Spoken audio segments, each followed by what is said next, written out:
Good evening, I'm Shameka Neely. Former IU president and NCAA president Myles Brand died today after battling pancreatic cancer. He served as president of IU from 1994 to 2002 before becoming the first university president to serve as the NCAA's chief executive.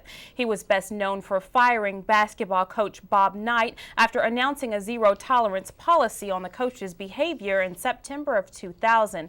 Brand was 67 years old.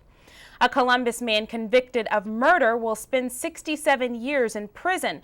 22-year-old Moises Osorio Ramirez killed one man and injured three others in a November drive-by shooting in Columbus. He was sentenced Tuesday after pleading guilty last month for killing the 29-year-old Roberto Flores and injuring the others outside of a bar.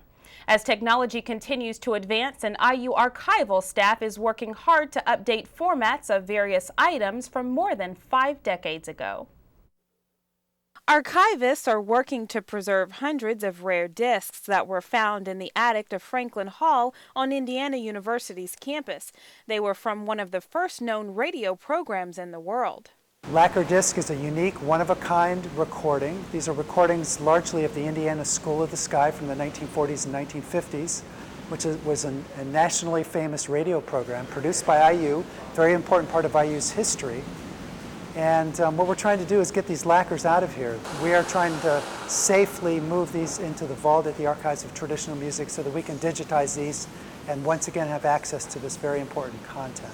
Burdett, director of the Archives of Traditional Music, says the department is the only unit on campus with any expertise with these rare discs.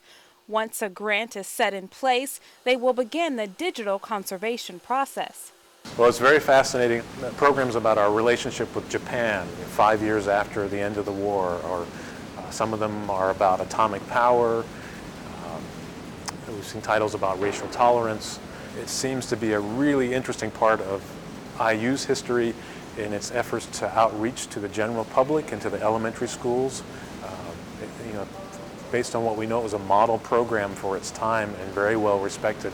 So it's exciting to find this much of that material, and it's part of the wonderful legacy that IU has.